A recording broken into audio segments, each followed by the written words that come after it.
Hello, I'm here with Kelly MacLean, and not only is she a woman entrepreneur, but she is a huge inspiration to me and many of the women that she crosses their path. So, Kelly, thank you so much for joining us. Thank you, JJ. Thanks for having me.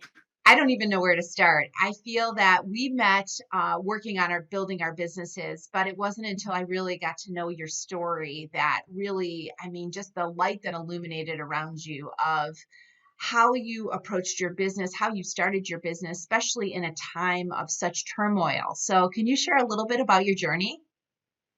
Absolutely. So it was a time of turmoil. I had been diagnosed with an autoimmune disease. I realized that my life needed to change. The doctors had told me stress was probably one of the triggers for the autoimmune disease showing up. And I had been in an unhappy marriage for a long time. Not just his fault. We just had grown apart. It was a mutual thing. And so I walked out of my marital home with a duffel bag of clothes, two bar stools. I had rented a small little condo, and my hope was that my 16-year-old son would eventually move in with me. And that's a really, really tough thing for a mom to leave when there's a child. But you can't tell your 16-year-old son, oh, I'm moving, so you have to move with me. It had to be his decision. And 3 months later, he did. He moved in with me and was there ever since. So I found myself in this condo. I'm working full time. I became vegan to try to fix my health. And I had all this extra time not taking care of anyone else. So I started throwing myself into the business instead of having a pity party. And I'm like, I really think I can make this work. It was because someone referred someone else to me, Wow. an outsider who thought my services would be of value. And I'm like, oh, this is a business. I can do this. And so I really started working on it then. But yeah, it was chaos. Oh, I can't even imagine. And I know so many women that cross our paths have many things happening at work and at home. And then, of course, you add your health to it. It isn't an opportune time, oftentimes, to start something from scratch, but something inside you said, it seems to me like you needed a light that was all your own. Yeah, I think so often. And it's funny because my friends and I would talk about this and I actually had a couple other friends go through a divorce at the same time. You spend your 20s trying to get stuff, get the job, get the Mhm. new house, get the place, get the guy, get married. Then you spend your 30s taking care of the house, the kids. Oh, there's kids. Now we need to, the preschool, the school, the activities. And all of a sudden you hit your mid 40s and you go, whoa, who am I? Yeah. Because all you've been is a caregiver. And I think that was really a turning point for me when I got sick. I'm like, wait a second, this is my life. And what am I doing that I'm, just taking care of everyone else and worried about everyone else and not taking care of myself. So that was a big trigger. Yeah. So for you, was it when you said it's a problem you're solving, how did you get into a situation that you found sort of this problem? Me knowing your business, was it your daughter going to school? Was it the work you were doing? How did you know you were onto something that you could build a It business was around? Yeah, great question. It really was the business I was working in. So I was working in college admissions, and college admissions had kind of morphed into a sales quota job. Hmm. And they were more concerned about filling seats in the school and not as much about if it was the right fit for the student. And that really disturbed me. My daughter was getting to an age where she was going to be going off to college, and I didn't want anyone to treat her like that. And so I started helping some of my soccer players, some other students that I knew, to make better decisions, to not make the mistakes where they would find themselves at the wrong school, paying too much, changing majors multiple times, extending that college career. So I Yeah. started helping them. And like I said, it was when someone I had helped referred an outsider that I thought, oh, this might really be a business. Yes, and that we could dive right into that because I do feel like some of the most things that you do the easiest are not only your natural talents, but probably a lot having to do with the calling and the work you're meant to do while you're here. Yes, yes, absolutely. I 100% agree with So you. you started this off the side of your desk. You mentioned that you did this sometimes in the evening, just making these connections.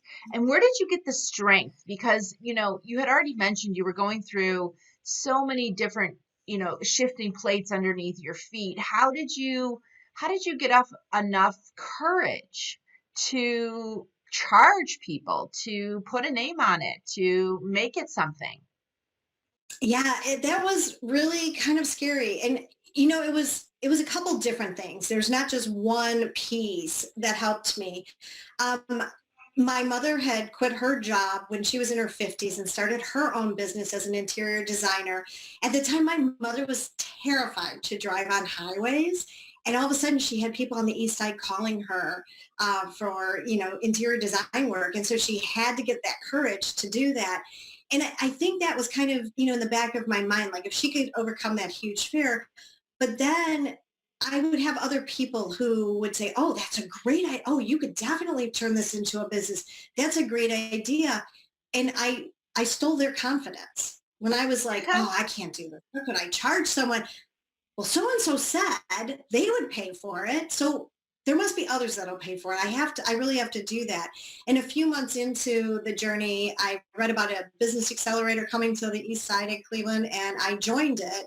And it was all women, and it was a competition, but I learned so much. And I also, Yeah. again, gathered the confidence when they heard my business idea. Oh, that's a great idea.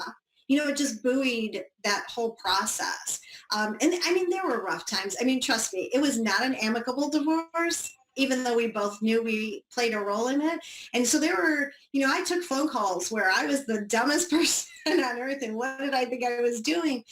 But I borrowed that confidence. And then when I started dating my now husband, I mean, he was like a fire. He was just like, oh, this is the most brilliant thing ever. And you can do this. And just always so proud of everything that I did. And I literally borrowed that confidence and held it as my own to get through tough times or times of indecision. Yes, yes, that's so beautiful. And I think it just goes to show women that one, you can't do it alone, that if you don't have enough Right. courage within, look without and pull it close to you and even hold it as your own just to get yourself over that bridge. Now, did you do Yes. anything for yourself? Like, were you reading books, taking walks? Like, how did you fill your bucket? Because, it sounds to me like you were depleted in so many areas and you're starting a business. So, how do you keep that positive energy going for yourself at that time? So a couple different things. So I did. I walked a lot. I read a lot. I'm a podcast junkie. Um, and I will say one of the things that really kind of helped me was the place that I rented had a lot of windows and I need sunshine. I need light. And so the space just felt comfortable to me. Mhm. And I think that helped in the whole process. Because if you feel comfortable in your space, it just makes it a lot easier to do things, to get work done. You don't feel, chaotic or cluttered or anything like that. I love that. Let me tell you, there's no clutter when you leave with just a double bag full of clothes and two bar stools. There is no clutter. Right, So right. You started with a full slate. But I do think that having the right space, and a lot of women try to do it in their offices or from their bedroom or a small, pop-up chair. But even when I've written both my books, I've had to go to a space that I felt inspired by. And I think creating a surrounding you're inspired, whether it's the people, whether it's an incubator, whether it's a group of women, or, the space you put yourself in really helps you get in the right state of mind.